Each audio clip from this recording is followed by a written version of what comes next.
D'accord, vous m'avez eu avec Marco, c'est bien, c'est bien. Je sens que vous comptez encore faire quelque chose du personnage. Je dis juste que... Ouais, dans un sens, ça commence à être bizarre, cette espèce de propension à montrer aucun personnage mourir dans votre histoire, alors que ça fait depuis une vingtaine d'épisodes au début que vous agitiez pas à en buter régulièrement, et là vous dites non, non, non, on se calme plus trop, quoi. Vous croyez que ça va être grave, qu'il va y avoir des pertes d'un côté ou de l'autre, non, non, non, non, non. Plus ça, plus ça. On se calme un peu sur les morts pendant une vingtaine d'épisodes, un truc comme ça, apparemment, sans doute.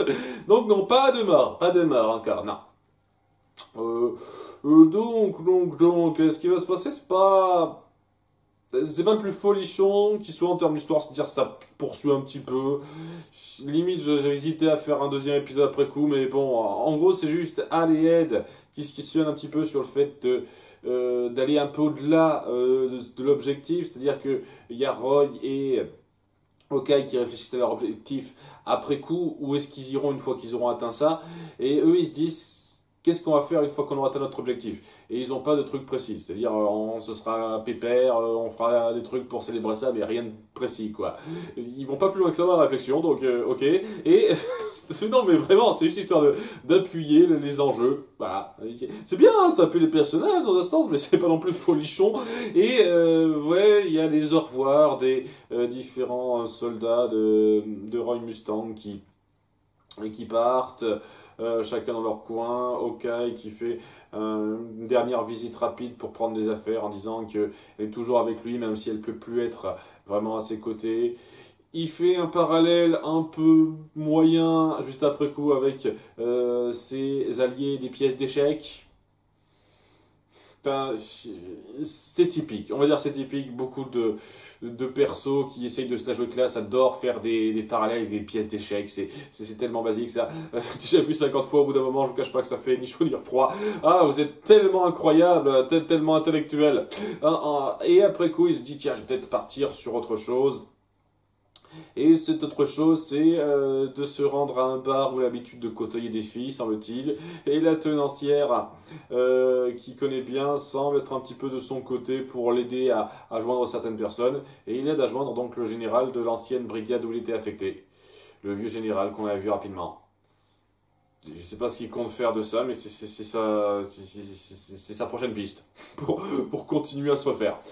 Pour l'instant, c'est le début, donc j'imagine que ça commence lentement, ça recommence lentement, et plus ça avancera, plus ça partira vers quelque chose.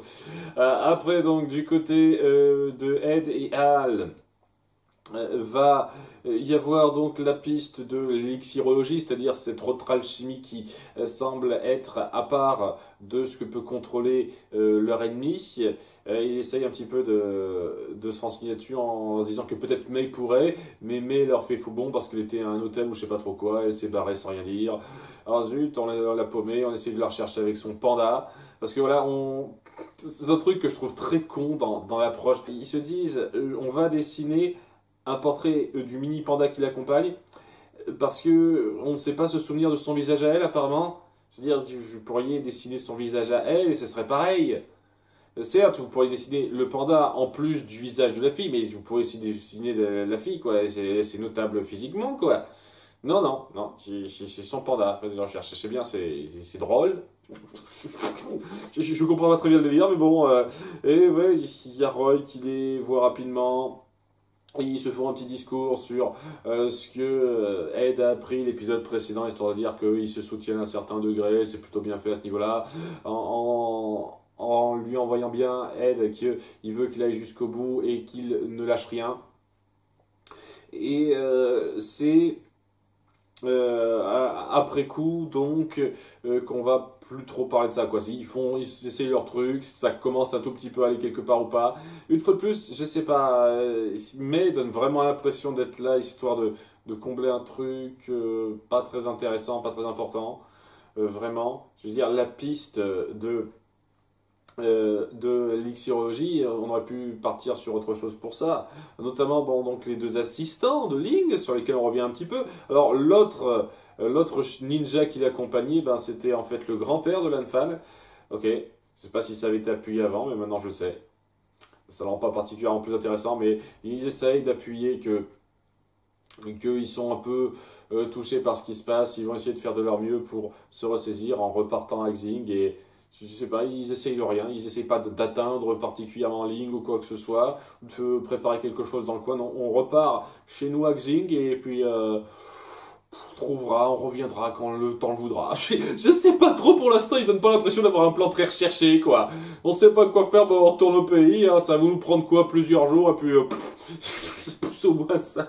Peut-être que ce sera l'excuse pour remettre Maria Ross à un moment donné sur le tapis, quoi. Elle reviendra à ce moment-là avec peut-être, je sais pas. C'est pas. Niveau plan, pour l'instant, c'est un peu bizarre ce que vous mettez en place, je trouve.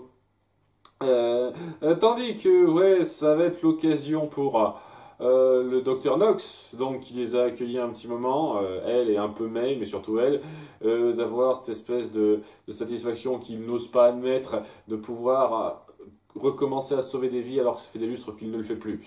À cause de ce qui s'est passé à Ishbal, il est devenu médecin légiste et donc c'était plus trop... Il voulait plus se rappeler de son passé de médecin. Et c'est là que... Alors on fait... Le gros drame timing, je sais pas si c'était dans le manga, mais putain, c'est tellement timing, quoi. Genre, juste à ce moment-là, il y a sa femme et son fils qu'il a plus vu depuis des lustres, et qui lui passent une petite visite. Tiens, pourquoi pas maintenant? On fait une petite visite, histoire de... Oh, ok, histoire d'appuyer que ils ont évolué dans la vie, ils gardent le souvenir de cet homme de bien qui était lorsqu'il était médecin avant Ishbal, et que... Ils sont contents pour lui qu'il ait réussi à faire quelque chose comme ça. Ils essayent de se dire, malgré tout ce que j'ai fait, est-ce que je peux encore aspirer au bonheur? Laissez-moi ça. C'est joli sur le principe, c'est juste que c'est vraiment du gros timing, quoi. C'est la bonne coïncidence, une fois de plus, dans cette série. Donc il y a ça qui se fait, et tandis qu'on va se centrer sur le morceau le plus important, c'est-à-dire... le TT Solf, Kim Lee, il me semble, je sais plus son nom, c'est Solf qui est libéré de prison, l'alchimiste écarlate qui est libéré de prison après tout ce temps. Alors bon, là, c'est pas juste de la coïncidence, hein, c'est pensé exprès, parce que bon, déjà, on revient un petit peu sur comment ça se fait qu'il soit enfermé, ce qui, j'avoue, est pas plus mal, parce que je me suis dit, oui, pourquoi il est enfermé? Bah, c'est pas juste parce que c'est quelqu'un qui allait trop loin, c'est en fait parce que il a trahi un petit peu le pays en voulant garder la pierre philosophale qu'il avait sur lui, en la cachant et en tuant les généraux qui étaient au courant d'où elle était, qu'il avait en sa possession et d'où elle était. Donc lorsqu'il a vraiment rasé les derniers remparts d'Ishbal et qu'il a fait en sorte que ce soit tout contrôlé, et les généraux qui ont un peu peaufiné ça avec lui, ils sont tous morts et c'est à cause de ça qu'il a été enfermé. Mais il n'a pas été exécuté parce qu'il est en lien avec les homonculus, ce qui n'est pas étonnant. Alors, ils disent pas de façon claire que c'est Pride pour l'instant. D'autant plus que c'est pas exactement la même chose, quoi. La pierre philosophale qu'il a, il peut la recracher, la ravaler quand il veut, quoi. Il n'est pas lié directement à cette pierre philosophale, vous voyez. Donc c'est pas pareil. Donc c'est pas lui Pride. Ou alors peut-être qu'il va le devenir parce que... Bref, ouais, il est libéré. Il y a un petit gag avec... les gardiens qui appuient bien son côté légèrement sadique sur les bords, et il est repêché par Envy qui lui fait le topo de la situation, c'est-à-dire que oui, le docteur Marco n'est plus là, il est plus dans sa cellule. Alors il semblerait qu'il soit mort, mais j'y crois pas, parce qu'au bout du compte, il y avait une des chimères qui le protégeait qui n'est plus là, donc sans doute on l'a fait passer pour mort avec de l'alchimie, en mettant ça dans ses vêtements, tout ça. Et il a raison. Ok, je pensais que c'était un truc assez dramatique sur le fait qu'il était mort. Là, maintenant, en 18, bah, on s'est barré en faisant croire sa mort, mais ça a vite été compris comme un truc faux. Donc, ok, bah, à ce moment-là, autant pas faire cette mise en scène. Hein, je veux dire, si ça va pas plus loin que ça. mais bon, c'est le petit détail à la con, c'est 3 fois rien. Tandis que il demande à l'alchimiste écarlate, à Solf, de s'occuper de Scar, parce qu'il commence un tout petit peu à être une épine dans leurs pieds, et ils ont du mal à le gérer. Bref, il y a cette chasse à l'homme qui est mise en place avec Scar qui... apparemment, j'imagine, a évolué de son statut, je veux me venger de tout le monde sans discrimination, en ayant cette information en plus, il a envie d'être plus ciblé, j'ai envie de dire, et ne pas s'en prendre directement à tous les alchimistes sans réfléchir, tout simplement. Et donc, il veut garder Dr Marco à ses côtés en l'obligeant à le suivre. Il y a May qui le rejoint rapidement, histoire de tir. Une fois de plus, je sais pas pourquoi elle est attachée à ce gars. Il n'y a rien qui appuie pourquoi elle devrait rester à ses côtés pour être attachée à lui. Surtout maintenant qu'elle a trouvé les frères Elric, c'est un peu ce qui l'intéressait, c'est d'avoir des informations sur la pierre philosophale. À l'heure actuelle, il ne sait pas particulièrement que Scar, c'est des trucs sur la pierre philosophale. Pourtant, si elle repart vers lui parce que, je sais pas, attachement hors champ, c'est histoire de, je sais pas, je vois pas tellement pas l'intérêt de ce personnage, comment vous le gérez, quoi.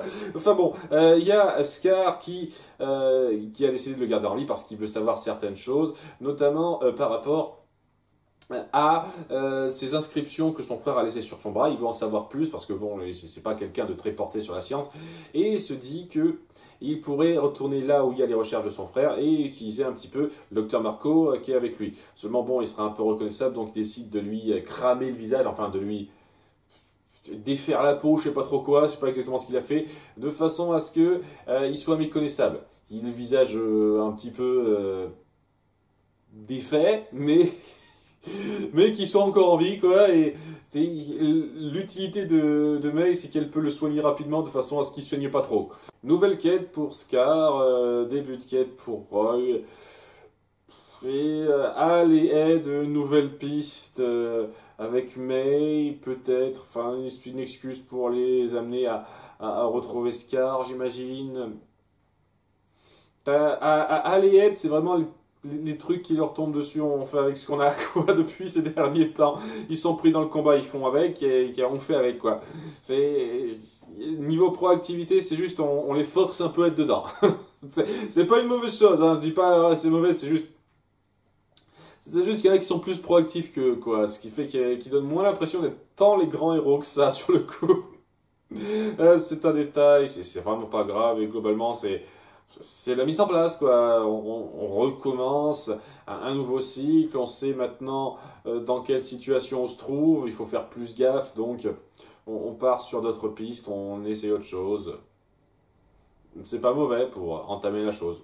Après, oui, c'est pas le plus folichon, il y aura des pics d'intérêt, mais le début, il faut que ça se lance, quoi. Donc, ouais, on verra bien par la suite. À bientôt pour l'épisode 32, voire plus. Bye!